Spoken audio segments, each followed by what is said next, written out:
Okay. Just having a check who's on. If people can use the hands up function, that'd be great. Simon Mullet's got his mic on there already. Let me just turn that off a second, sorry. I'm not sure who's on from Sky. Is the camera on? Yes, you're on. You just can't. Yeah, sorry. Hang on. Oh my God! Now I can't see. Yeah, I'm not sure who's on from Sky. If they can identify themselves, doesn't appear to be anyone here. If Emma from Sky Sports News. Hello. Oh, hello, Emma. Do you want to kick off then for the first call? Okay, cool. Hey, Jurgen. Nice to see you. A bit of a frustrating afternoon in the end. How do you reflect on that performance?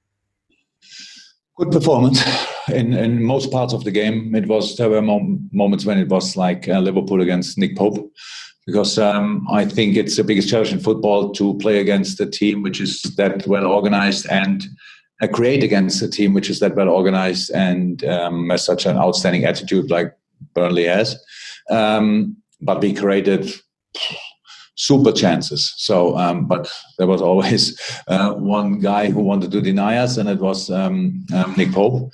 But that was the problem then pretty much of the game, because for different reasons, this result left the door open for Burnley. And so it was always clear they had corners where Ali was really under pressure from 3-4 players around, and then free kicks on top of that. Not too many, but some.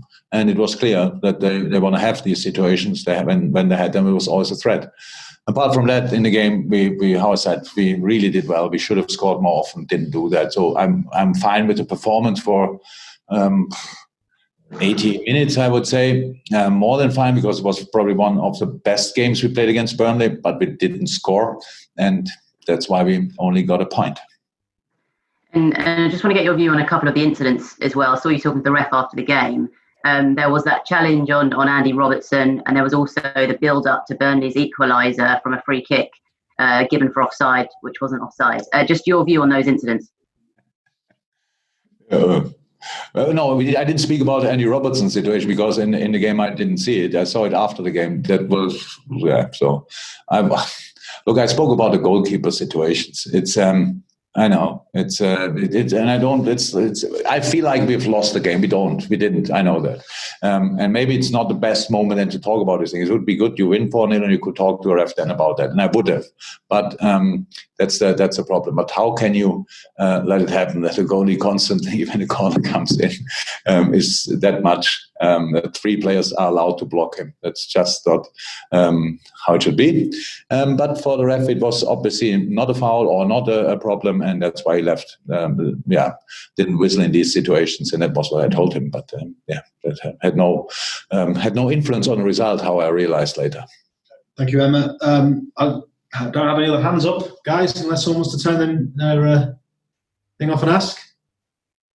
A quick press conference at this rate. Anyone? Chris Basketball.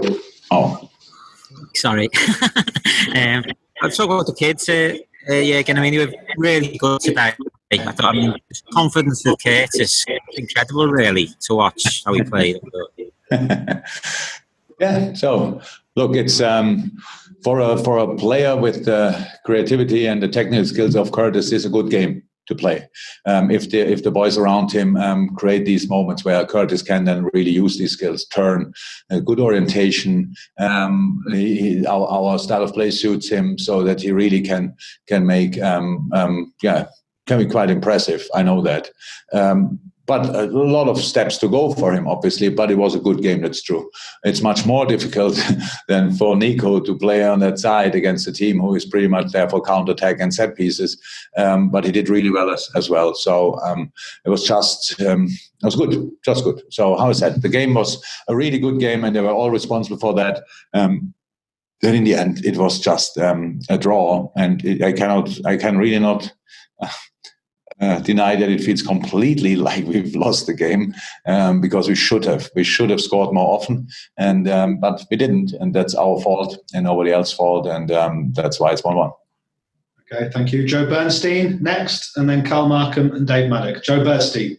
Yeah, Jurgen, it's a freak that Robert Firmino hasn't scored at Anfield this season, but how long does it go on before it becomes a real psychological problem for him?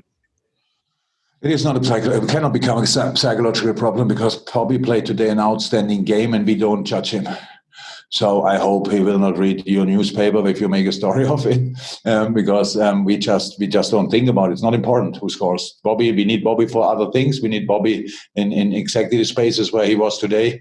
We need him as a link up for all the other things. We only have chances in other positions because Bobby plays the way he plays, and he will score. There's absolutely no doubt about it. And we are not worried at all about that because he played an outstanding game today and was involved in so many decisive situations. In the end, nobody really scored apart from Robbo with a header, which is pretty exceptional.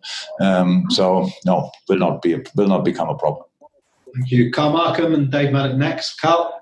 Hi, Jurgen.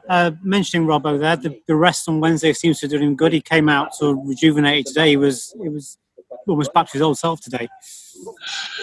Yeah, it helps. So thank God. So because Millie was not available as well. So thank God that Nico is now here. So and made the big steps in training that we can give the boys this kind of rest. Robbo came on in the last game already and made a massive difference. There were only 45 minutes pretty much, which we saved him. And so that was really good. And today, of course, it was really good as well. So yeah. Nico is just is now here, and we can make these kind of decisions, and it's good. Okay, we'll go to Dave Maddock. Dave. Jurgen, I'm interested in you speak about the young players and how they still have a lot to improve. Obviously, you want them to step up next season and sort of become proper first team reg players. How do they do that? What do they have to do to actually improve? Nothing. Just train with us and get used to different situations. It's not that they have to now say, okay, you're left for this week or stuff like this. It's not about that. It's just getting used to the situations and the different situations in a Premier League football game, to the intensity, to the look. In a moment, it's if they make a mistake, then it's like, okay, but they are still young and it's all true. And they are young and human beings. That makes it even more tricky. So all these things just to gain stability, to be always there when you have to, and so that's not that they have to make incredible big steps. It's how I say it was. The best thing is you would have the experience of a 35-year-old player and the legs of a 20-year-old player. That is perfect, because at 35 years you saw so many situations on a pitch, and you experienced so many different moments that it's just not gets you anymore. It's just normal. So yes, it was totally intense today, and Burnley want to go for free kicks and stuff like this, and corners and all these things. We want we are constantly active, constantly in attacking situations. So how to deal with these situations, how to use spaces. You learn that by while you're training with outstanding good football players, and that's exactly what they will do. And then it's always up to them. That's how it is. Who makes the best impression will get the first lineup shirt. That was always like this and will stay like this. Final question, Ian Whittle. Ian. Hi, Jurgen. Just to follow up on that slightly, Pep Guardiola's always talked about how difficult it is blooding young players when obviously the stakes are so high for clubs like you and Manchester City. You know, you're expected to win every single game. What challenges does that present with you, trying to bring on young players when the stakes are so high? Every game is such a big game for a club like yours. I'm not sure it's about how high the stakes are. It's about how ready are the boys. So I never thought really. I never made that comparison. We play for everything, and that's why you need to be in a specific age. It's not. There are no old and young players. There are only good and not so good players. So, and I hope we have only good players, or especially or even exceptional players. And who is in our squad should be ready to play. That's why he's in a squad. That means the age is only one information from 500 other informations. But the problem with not young players and general players who are not now in the first line, the team is really good. So as long as we show the attitude we showed today again, then it's just difficult to have like 40 games in a row. But young players have so much time in their hands that they really can improve and don't have the pressure, especially not from us. That it's if they use the time, then the future is beautiful for them. Thanks, guys. Have a safe journey home for those of you here. Thank you very much. See you. Bye-bye.